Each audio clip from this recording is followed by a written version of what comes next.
Welcome back. Today, we're looking at a passionate defense of Charlie Kirk's legacy after his assassination, one that argues against internal critics and calls for a new moral clarity in the movement. And it is powerful. You can really feel the raw emotion, especially in the defense of his inner circle. Erica, Mikey, Taro. I mean, that protective instinct just jumps off the page. It really does. So our goal is just to help make sure that intensity has the maximum possible impact. Let's start with tone then, because a key theme is this moral mandate to hold the line, right? Especially against friends who are seen as platforming enemies. Exactly. And that brings us to our first point. The material establishes this really compelling ideal for honoring Charlie's legacy.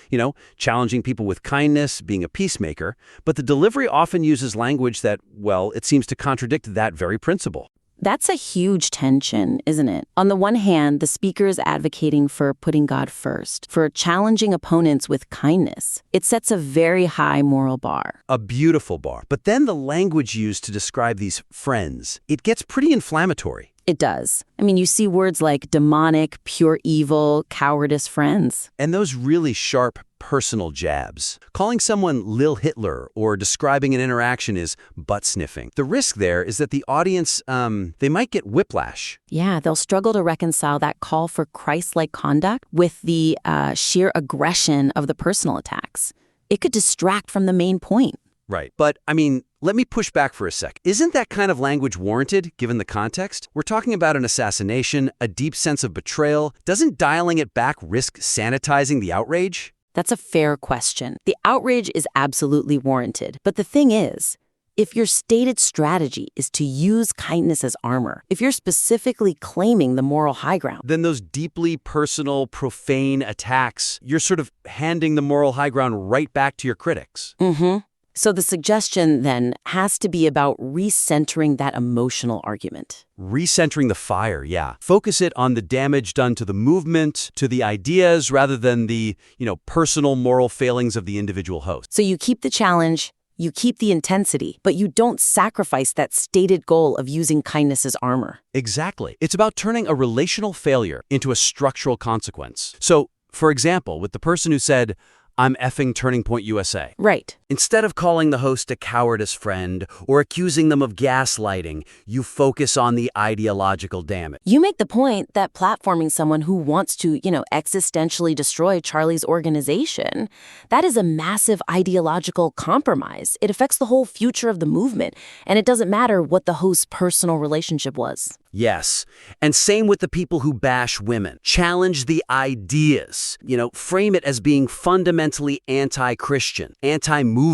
Attack the theological bankruptcy of that position. Right. Rather than just focusing on the moral status of the interviewer for having them on, it elevates the whole critique beyond a personal grievance and makes it about doctrine. That's a powerful shift. It keeps the conviction but really sharpens the focus. It aligns the method with the mission. And it honors Charlie's stated intent while still delivering a really devastating critique. Okay, so let's move on to structure. Because that powerful message we just talked about, it kind of stumbles in its presentation. I know exactly what you mean. That section defending Charlie's inner circle, Erica, Mikey, Taro, it's incredibly raw. The part about the assassination's immediate fallout is just palpable. Defending Mikey's actions, explaining it was based on pre-planned procedure, and then recounting that moment for Erica, get the kids, get security, this just happened.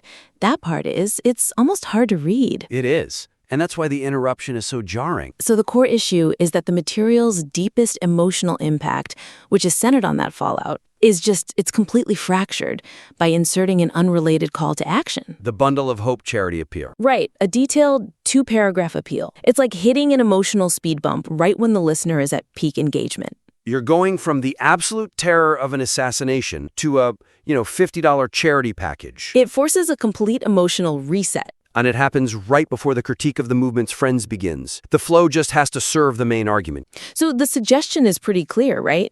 You have to treat that charitable appeal as a clean break. Place it somewhere it doesn't fracture the main narrative. To give some concrete examples for the listener, you could put that bundle of hope appeal right at the very beginning. Yeah, before the heavy narrative kicks in. Frame it as a statement of the values Charlie championed. Or Option B, put it at the very end. Make it a concluding call to action after the main ideological fight.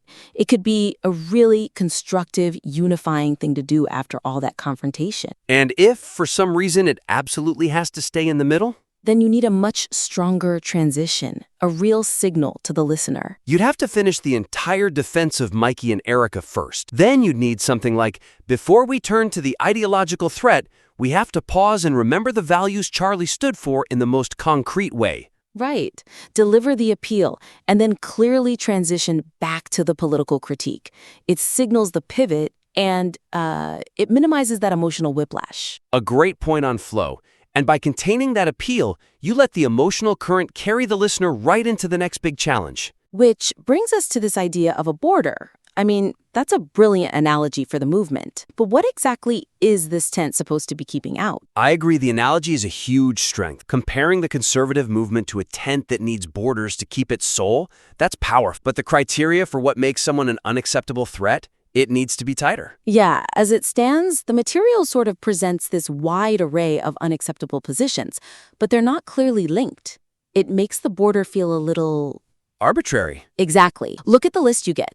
It jumps from, organizational sabotage, the effing Turning Point USA guy, to what is basically theological corruption. Someone who hates women and calls them bees. Right. And then it jumps again to extreme policy compromise, like people who can't decide if Hamas is a terrorist group or who say Jews created AI to destroy the world. It starts to read less like a coherent doctrine and more like a list of grievances, a list of vile garbage. And if you want people to choose sides, you have to define the principles of those sides clearly. So our suggestion is to group all these examples into, say, 2 or 3 distinct, logically defensible categories of threat. To strengthen the argument that we are not like them. Exactly. You can even use the language that's already in the material to build a framework around its own priority: God, the organization, the nation. Okay, so you could create a philosophy of exclusion. What would that look like? Well, let's try to define 3 boundaries right now. First, you'd have the moral and spiritual boundary. The foundation. The foundation. This is where you reject anyone who violates the call to be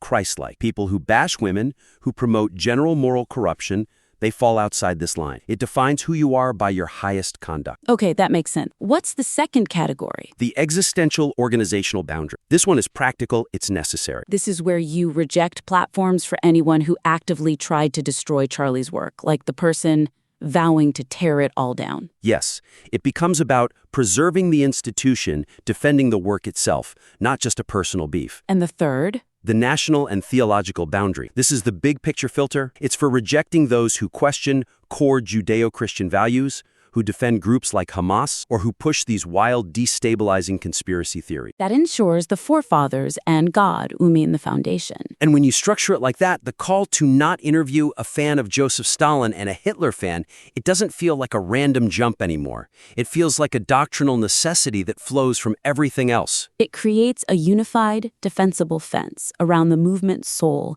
defined by principle, not just personality. Exactly. It turns a list of complaints into a powerful document of faith and principle. This has been a really focused critique, and listener, the strength of your conviction here is undeniable.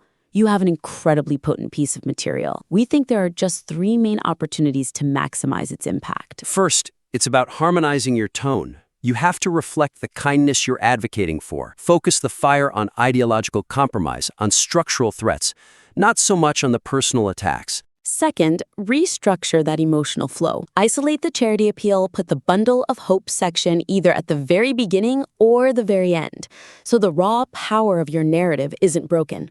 And finally, clearly define the borders of the ideology. Group those transgressions into 2 or 3 unified categories. That will give your definition of us versus them a real philosophical weight and coherence. If you can implement these adjustments, this material won't just be a moving tribute. It'll be a robust, logically consistent call to ideological courage. We strongly encourage you to make these changes and send the refined material back to us for a follow-up.